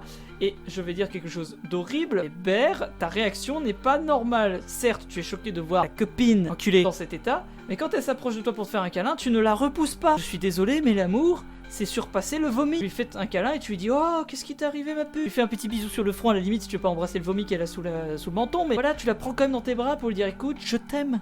Malgré le fait que tu sois dégueulasse. Prenons notre douche ensemble. Et ce contraste va aussi avec le fait qu'elle a des vêtements blancs. Avec le vomi, c'est encore plus dégueulasse. Et ça se voit encore plus que si elle avait des vêtements noirs. Qui montre bien une sorte de pseudo-évolution. C'est censé régresser. Et un change. Bref, elle va passer la porte pour aller dans la salle de bain. Bear n'a passé que la première porte. Première étape, c'est-à-dire lui dire pour le chat. On focus d'ailleurs sur le vomi mélangé avec du caca, je pense. Ça, c'est mon humble avis. Et surtout là pour dégoûter, hein, bien sûr. Ou Bear, derrière la salle de bain, ne va porter ses couilles, entre guillemets, que pour le chat. Pour lui dire que c'est pas bien. Mais, et encore une fois, aucune réelle répercussion. Mais qu'est-ce qu'elle va dire? Ouais, ok. Mais au niveau de la composition, lui, il est pris entre deux portes. La porte où il y a Nikki, la porte où il y a les conséquences de Nikki, et même derrière lui, l'autre porte, la troisième porte, il y a le veston de Nikki, dans lequel elle a pas vraiment déposé sa dème, mais elle reste, techniquement, parce que il y a c'est pas explicitement dit, mais vu qu'on la voit quand même travailler après avoir déposé sa démission, alors je pense bien qu'il y a une petite période avant laquelle on dégage, mais à mon sens, ça n'a aucun réel sens de rester du coup, enfin si elle est censée se barrer. Donc voilà, moi j'aime bien ce plan en titre personnel, je l'ai peut-être un peu extrapolé, mais j'aime bien cette idée de Bear est enfermé par Nikki, et enfermé par les propres conséquences de son vœu. Surtout qu'on a un travelling avant qui va encore plus l'enfermer, au moment où il va se retourner vers Nikki pour lui parler de la fameuse soirée mec. Il va s'arrêter à un instant où elle pète un câble, et malgré tout, du coup, Bear ne va pas tenir sa promesse, elle va venir. Et là où se trouvait Bear, maintenant se trouve Yann qui est flou, et là où se trouvait une des portes de une Nikki en fond, qui discute avec les copains. Et de mémoire, ce mec-là, c'est Reggie. Bear se trouve encore une fois dans une cuisine, parce que la place de Bear est à la cuisine. On peut voir en haut, à droite, à gauche, pardon, quelque chose qui me fait penser de manière pareidoïque qui a un visage qui a l'air très rassurant, et énormément d'alcool, parce que dans les films d'horreur, l'alcool est un archétype, et c'est pas quelque chose de positif ou négatif, c'est juste un... C'est cool. Bref, petit travelling où on va suivre Bear et Yann qui vont revenir là où il y a les canapés pour s'asseoir. On voit une tête d'ours parce que, hey, Bear, et ils vont festoyer. On peut voir d'ailleurs sur ce plan un petit foreshadowing avec le flingue dont nous avait parlé Yann au début, on le voit bien. Ils font un Jenga d'alcool, et les jeux d'alcool, forcément, ça fout la merde, donc là, ça va être le bordel. Au niveau du placement de chacun, Nikki est à la droite de Bear, pas à sa gauche, et c'est Sarah qui techniquement est à sa droite. Bon, je crois que c'est Joe qui va tirer la carte de Jenga qui va lui laisser la possibilité de changer de place. Et il va changer de place avec Bear pour être à côté de Nikki. Haha, lol. Sachant ici que tout le monde est mal à l'aise parce que tout le monde pense que Bear profite de Nikki. Et donc petite vanne, tu lui as acheté un sort ou quoi MDR? Et elle qui rigole et qui en fait un peu trop. Et petit élément de comédie d'ailleurs sur le fait que lol chérie j'ai pris une douche. D'ailleurs les conséquences du rire on les voit en termes de malaise parce que la meuf derrière Nikki, enfin derrière l'autre Nikki, elle est en mode la honte, cringe lol. Pardon c'est vraiment comme ça que je l'ai vu dans ma... On a un échange de regards entre Bear et Yann qui veut tout dire. Et c'est au tour de Nikki qui va lire son histoire sur Hansel et Gretel. Et alors là c'est peut-être moi qui me trompe mais dans les figurants j'ai l'impression qu'on retrouve... notre chère Viola derrière là, elle lui ressemble un peu, alors je sais pas si c'est elle ou pas.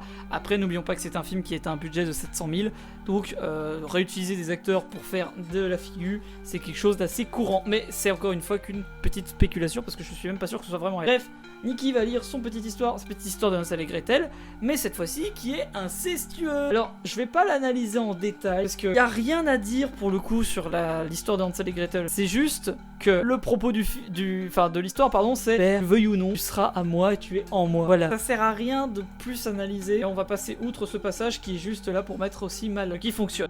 Salut, c'est le Dr Rock du montage. En fait, on va parler un petit peu de Hansel et Gretel parce que au-delà d'être quelque chose qui veut choquer, au-delà d'être quelque chose qui est en mode tu es à moi, on a un petit truc en plus. Les deux Nikki, je me suis occulté de vous le dire, mais lors de la séquence de l'appel du téléphone avec Yann, dans le restaurant, Yann fait savoir à Bear que Nikki le voit surtout comme un frère. Or, Hansel et Gretel, c'est l'histoire d'un frère et d'une sœur. Et donc, on a ce mélange entre Nikki et Nikki la dingue, qu'il faut bien distinguer, avec d'un côté le côté relation brother, et de l'autre le relation obsessionnelle. Il fait donc que la patte artistique de la vraie Nikki ressort dans son écriture, avec justement le côté frère et sœur, mais c'est l'aspect Nikki la dingue qui ressort majoritairement, car c'est une histoire d'amour. Le mélange qu'il y a avec histoire d'amour, histoire de romance, élément d'ailleurs qui est un peu plus développé dans un monologue dans la version du script qui a leak, mais voilà, le truc sur Hansel et Gretel est un peu plus pro. Je suis désolé, je retourne au montage. On passe à Bear qui tire la mauvaise carte de Jenga, embrasse la personne sur ta gauche. Petite musique qui fait un petit peu entre guillemets peur parce que ça amène de la tension, parce qu'on sait très bien quelle va être la réaction de Nikki, qu'elle va péter un câble notre chère Nikki la dingue, et ça va être sous forme de jumpscare au moment où elle se lève, et où on a sa gueule avec le sourire inversé qui fait rire les crétins. Voilà, je vais être honnête encore une fois, dans les cinémas, mais à titre personnel elle m'a mis très mal à l'aise cette image de Nikki fait la gueule parce qu'elle m'a rappelé ce plan dans Black Phone qui m'avait mis mal à l'aise, et du coup j'ai pas pu m'empêcher de penser à ça, c'était un peu marrant. Bref, elle va faire le tour, va dégager Sarah et se mettre en position pour faire un bisou à Bear. Que Nikki la dingue est dingue. Et pour être honnête, en termes de mise en scène, là il n'y a pas grand chose à dire non plus, c'est du chant contre chant, des plans avec une composition assez simple qui n'ont pas vraiment de sens artistiquement parlant. Des éléments de décor, mais ça on en reparlera un peu plus tard dans la maison Yann, au-delà même juste de l'ours et du flingue. Elle va faire son moment de cringerie comme disent les jeunes, en disant que personne ici connaîtra le véritable amour, bande de salopes, avant de lui caresser les cheveux, et que Nikki reprenne le... Après quoi elle va tomber en gueulant que c'est pas elle, prendre une bouteille en verre, l'éclater et se éclater sur la gueule avant que la dingue ne reprenne le contrôle, topant les coups de bouteille, s'excusant en mode oh pardon, désolé, et Bear, ce gros loser qui reste passif, alors qu'on entend en fond les autres dire Bear, fais quelque chose, c'est ta meuf, je te rappelle. Ce qui me fait un peu penser à tous ces shorts ou ces reels type I have a boyfriend. Voilà, ça me fait un peu marrer parce que j'ai pensé à ça. Le dernier se retrouve donc à conduire. Nikki la dingue est sur sa droite et pose sa tête sur son épaule, et la manière en tout cas dont elle se dandine montre une certaine excitation parce que elle est obsédée par Bear. Bear arrive aux urgences et il y a comme un conflit avec la personne d'urgence qui a l'air de dire ouais elle est droguée, j'en veux pas, il va te faire. Mais je ne suis pas sûr, donc c'est de l'extrapolé. C'est un plan master avec des jump cuts, c'est assez intéressant, c'est assez sympa. Ils sont à la maisonnette, elle a toujours du sang mais a des mouchoirs utilisés pour stopper le sang. Elle est en face à face avec Bear mais va se lever pour se mettre à côté de lui, et cette fois-ci c'est lui qui va se lever et péter un câble. lui reprocher des choses alors que c'est lui le fautif parce que c'est lui qui a fait ce vœu de merde. Il va essayer de se rassurer en lui demandant si Nikki l'aime vraiment. Et là, oui, t'as Nikki la dingue. Ce plan est extrêmement malaisant. Mais dans la définition du terme malaisant, pas en mode c'est gênant, mais ça c'est de la définition même de malaisant. Et il fonctionne énormément. Aux toilettes, petite rupture où elle fait une blague du style tu pourrais me dire que tu m'aimes avant. Ils sont en opposition, en champ contre champ, parce qu'ils sont dans des pièces différentes, avec un cadrage différent, avec une porte qui les sépare, et avec des sources de lumière différentes, qui certes restent assez similaires, mais sont aussi différents, que ce soit la lampe de chevet ou la lampe principale. Ils sont en face à face, il lui dit que il faut qu'ils se séparent le temps d'un soir. Cette dernière va commencer à pleurer. On est sur un plan master, où eux, ils sont à l'échelle de plan en plan italien. On arrive sur un plan poitrine où elle pleure, et lui aussi est un petit peu en train de pleurer. Elle va se mettre à genoux pour lui dire qu'elle peut faire qui elle a envie qu'il soit, mais que c'est pas ça ce qu'il veut. Conflit, elle gueule, elle dégueule. Enfin, elle ne gueule plus, vous avez compris l'idée. Et pareil, le chant contre chant montre une certaine opposition parce que lui est un peu plus haut, elle le supplie, c'est lui qui a l'ascendant, mais techniquement c'est elle. Elle lui dit qu'il lui fera jamais de mal et elle recule en disant quelque chose d'inaudible. C'est officiellement inaudible au niveau des sous-titres. Il lui dit d'arrêter parce qu'elle lui fait peur. Elle le rassure en lui disant qu'il lui fera rien avant de lui courir après et de s'arrêter. Lui proposant d'aller chez Yann pour la soirée. D'ailleurs, petit élément, mais on voit un petit nounours au-dessus de lui, Bear, l'ours. Et pareil au niveau de l'échelle de plan, lui il est en termes d'opposition en champ contre champ, assis au sol, en état de faiblesse, regardant vers le haut. Elle est debout, stoïque, donc au-dessus de lui, mais dans la place qu'elle tient dans le cadrage, c'est à peu près similaire, ils sont à peu près à la même hauteur. Sauf qu'elle est ascendante. Elle se ramène avec un couteau pour lui dire littéralement que s'il fait pas dodo avec elle, elle va se suicider. On voit un peu mieux le petit nounou parce que le plan contre champ et champ sont en plan rapproché cette fois-ci. Et on se retrouve dans le lit. On entend la notification du téléphone qui fait peur, et elle d'ailleurs on peut voir qu'elle a toujours du sang sur la gueule. La notification fait peur parce qu'on s'attend à ce que ça la réveille, on s'attend à ce qu'elle surréagisse, et il est 2h40. Bear prend son téléphone, un message de Sarah, on voit d'ailleurs qu'il a un appel manqué, qu'il a reçu une autre notification de message, que Sarah s'appelle Sarah Harper, et qu'il a aussi encore une notification de mail. Je vais trop loin dans les détails. On voit que le dernier message qu'elle lui a envoyé c'était de rien, et elle lui demande comment il va, comment ça allait, sûrement par rapport à la soirée, et elle vient de lui envoyer un message cette fois-ci à quasiment la même heure pour lui dire qu'elle a dû dire quelque chose. Bon, lui en gros, il lui dit qu'il peut pas, que elle veut qu'on se voit au parc, qu'il peut pas bouger, qu'elle va le texter, et que s'il vient pas, elle vient. Donc il arrive à se extorpiller de Nikki. Je sais pas pourquoi ce gros con laisse la lumière allumée dans son placard. Et Nikki lui dit quelque chose. Et cette fois-ci, ce n'est pas Nikki la dingue, mais c'est bien la vraie qui lui demande de le tuer. Et on a face à mon sens, un des moments les plus horribles du film qui montre que Bear est non seulement un crétin, mais une grosse merde. Quand elle lui demande de le tuer, ce crétin lui répond: c'est si horrible que ça que de vivre avec moi en couple. Ta gueule, Bear, ta gueule. Ce que je dois développer, pourquoi? Je suis sans... Enfin, c'est du bon sens que ce qu'il dit c'est de la merde. Et elle lui dit une vérité dure à entendre pour ce gros connard. J'ai jamais été en couple avec toi. Elle l'implore pendant que lui se barre. Il retrouve Sarah au parc. Elle est sur sa gauche, encore une fois. Et d'ailleurs, dans le lit, l'autre Nikki. Et on apprend que,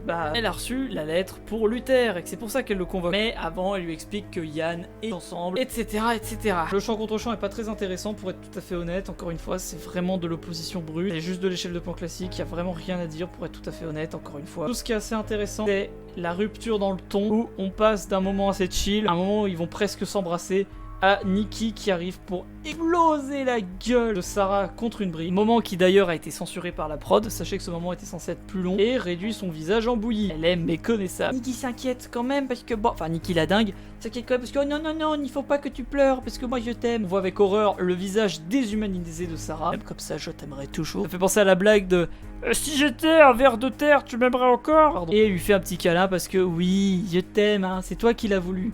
Maintenant il faut assumer, c'est de ta faute. Et là forcément, peu métaphore du comportement toxique de c'est pas moi, c'est toi, c'est ta faute. Mais techniquement là c'est vraiment ça. Bref, ils vont cacher le corps comme un vrai petit couple en prenant une caisse de Cal 16 musique. Et on aura compris, mais Nikki va récupérer aussi le flingue. Bear va rentrer de son côté, ouvrir la lettre. Et dans sa position dans la voiture, il est plongé vers la gauche. Enfin, vers la droite. Il regarde vers la droite. En Europe, aux États-Unis, dans les langues anglaises, etc., on écrit de la gauche vers la droite. De la droite vers la gauche, pardon. Ça signifie qu'on regarde vers l'avenir quand on regarde vers la gauche. En l'occurrence, lui, il regarde vers la droite. Donc, il regarde vers le passé. Alors, si le film était arabe, vu que eux, ils écrivent de la gauche vers la droite, bah là ce serait l'inverse. Là, en gros, il regarde vers le passé. Pourquoi? Parce qu'il repense à quand elle était encore vivante, au fait qu'il aurait jamais dû faire ce putain putain de vœu, et qu'en fait Sarah ça aurait pu être bien. Et surtout, à cet avenir qu'elle n'aura jamais puisqu'elle est morte, puisqu'elle a été acceptée à l'UTR. Et on voit la date, le 25 juillet 2024. Elle a été acceptée pour la classe de 2027 d'ailleurs. Il va gueuler, petit travelling avant, et là, paf, il va retourner au Green Man, chercher les One Wish Willow, et d'ailleurs on voit un ange sur le sapin de Noël, un ange biblical art accurate qu'à titre personnel je trouve extrêmement stylé. Donc voilà, je trouve cet élément de décor extrêmement stylé. Avant de rentrer en panique vers Harry, il y a un truc dans sa main, je sais pas ce que c'est. Si vous savez qu'est-ce que c'est, je suis preneur parce que j'ai aucune idée. Il va lui faire une blague en lui disant hey, ton One Wish Willow, je te fais, il existe pas, je te fais marcher, il est là. Et il n'en reste que 3. 2 auraient suffi, mais il n'en reste que 3. Entouré de fleurs, éventuellement à deuil, parallèle avec les fleurs pour Sandy, je sais pas. Et petit conflit entre les deux. Cette fois-ci, Bear n'est pas dans le miroir. Alors sauf sur un plan où il se voit lui-même plein de sang. Et petit conflit parce que vous devriez avoir honte devant cette merde. Mon vœu c'est que ma copine soit obsessionnelle. Et MDR ça va. C'est passé un truc très grave, etc. etc. Et lui explique les règles de tu peux faire qu'un vœu, t'as qu'à demander à quelqu'un de faire un vœu, dont ta copine, etc. Et là, j'ai une petite théorie à la con, parce que lui, il dit avoir déjà fait son vœu. Et c'est basé sur pas grand chose, mais je sais pas pourquoi. J'ai l'impression, en tout cas, que le perso, enfin, les deux persos se ressemblent, mais si Viola avait fait le vœu de devenir un homme, de devenir Harry, et que Viola était devenue Harry. Ça se base sur pas grand chose, ça se base sur l'information comme quoi il a déjà fait son vœu, ça se base sur l'information du fait que les deux se ressemblent un peu en termes de jeu, je veux dire, en termes de personnalité. Je sais pas, il y a un truc assez bizarre. Mais ça ne tient qu'à moi et je sais que c'est peut être très con et vous avez bien entendu le droit de pas être d'accord parce que je ne tiens pas la solution absolue. Bref, Bear va prendre les 3 derniers Wish Willow, il va essayer de faire un vœu en disant je veux qu'elle m'aime que comme amie. Au lieu de dire oh j'aimerais faire le vœu de ne jamais avoir fait ce vœu. Mais ça marche pas parce que c'est un seul vœu. Et d'ailleurs la mise en scène est assez intéressante parce qu'il est derrière la glace de sa voiture, enfin la vitre de sa voiture qui est floue, qui le rend flou parce que dans ce moment là il est dans un moment de conflit intérieur, de c'est la merde. Et bah dans ce genre de moment on voit quasiment tout flou, les idées ne sont pas cohérentes et c'est un peu le bordel. Et je pense que c'est un peu ce qui peut être dit avec cette vitre. On arrive chez Yann et là paf, un peu de mise en scène, la petite flèche avec écrit 1W. Alors je sais que c'est One Way, mais je peux pas empêcher de penser à One Wish Willow parce que sur les autres plans on voit le Way, mais là le W est cut et voilà, ça me fait marrer. Et bien entendu le Do Not Enter qui est littéralement un foreshadowing de ce qui va se passer pour Yann. Tu ne dois pas entrer parce que quand tu vas entrer tu vas te prendre une balle dans la tête. Bon, pareil sur cette scène en contre-champ qui n'a pas vraiment de valeur analytique, tout à fait honnête. Et Bear va essayer de convaincre Yann que les vœux fonctionnent et de lui faire un vœu pour annuler son vœu. S'il a un peu réfléchi, Yann qui n'y croit pas du tout va faire le vœu d'avoir $1 milliard.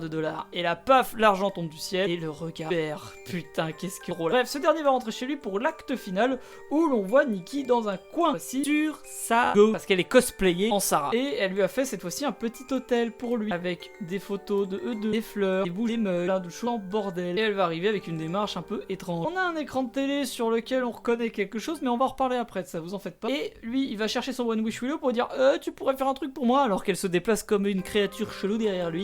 Avant de voir Sarah totalement j'ai pas forcément envie d'en parler, ça me fait trop mal au cœur, alors on va oublier ce passage et de se retourner en voyant l'autre Nikki cosplayée en Sarah. La dingue va donc lui demander si lui l'aime et lui dit mais pourquoi tu m'aimes pas, et se taper avec la brique pour imiter Sarah, lui dire des trucs horribles du style je veux te bouffer, je veux porter ta peau, faisant écho à l'image en IA bien sûr, avec Yann derrière qui qu'est-ce qui se passe, et elle qui dit ah la ferme. Yann va rentrer, elle va menacer Bear de se suicider, va tirer une balle dans Yann parce que ne pas entrer, une fois le pistolet, parce qu'elle a récupéré le pistolet à Cassel, comme je vous l'ai déjà dit. Elle va lui vomir dessus, il va lui dire qu'elle l'aime, qu'il l'aime, et elle va se coucher sur lui en mode ah je t'aime, et oh ils sont mignons les amoureux. Sauf qu'elle va interpréter un geste simple par un non on vivra pas ensemble jusqu'à la fin de nos jours. Et plan master très malsain, on voit le corps sans vie de Yann baignant dans le sang, eux qui sont décalés sur le côté, qui donnent un aspect assez dégueulis parce que un espace qui est très grand, très vide, où il lui propose d'aller prendre une douche. Il va s'enfermer dans la salle de bain pour essayer de se suicider parce que je ne l'ai pas dit, mais lors de son échange téléphonique et lors de sa rencontre avec Harry, il a eu une information, c'est que pour annuler le vœu, pour libérer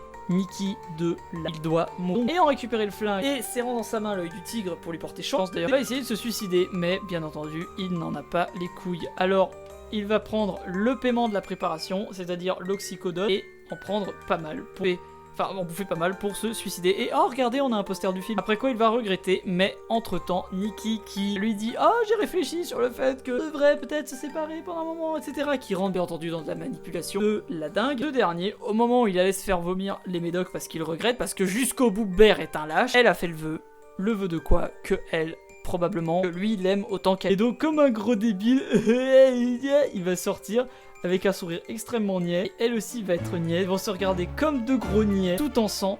Et là on voit sur l'écran Bear en train de dormir, elle l'a filmé pendant qu'il faisait dodo. Et sur la table on retrouve le petit ourson et une poupée qui fait forcément du coup à Nikki. On voit un gros plan sur le One Wish Willow qui a été craqué, ce qui à mon sens est aussi une manière de prendre son spectateur pour un con, parce qu'on a entendu le crack en fond et on a compris avec la musique que Bear avait subi les conséquences d'un vœu de la dingue. Et Bear est en train de mourir parce que les conséquences de son médicament. Elle pleure, elle est prête à... Mais vu qu'il est mort, le vœu est instantanément annulé. Nikki revient à l'écran, enfin elle balance le corps de Bear comme on balance une vieille chaussette, et ça me fait un peu marrer. Et elle pleure parce que trauma, c'est normal, avec un petit pan qui va descendre sur laquelle on voit ses pieds en sang, on voit le flingue, on voit Bear mort, et on se retrouve à l'envers pour aller voir la télé avec la petite musique sympatoche.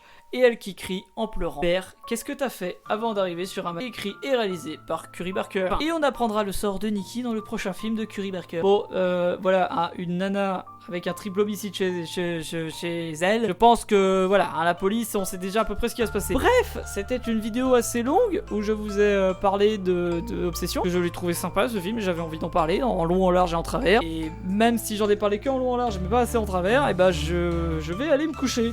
Voilà, bisous, et je sais pas quelle sera la prochaine vidéo, donc prout, voilà, merde. Ah si, allez au cinéma. Même si le film n'avait pas eu de buzz, j'en aurais parlé parce que je l'ai très bien aimé, mais allez au cinéma, c'est bien le cinéma. Par contre, fermez vos gueules aussi, c'est bien de fermer sa gueule.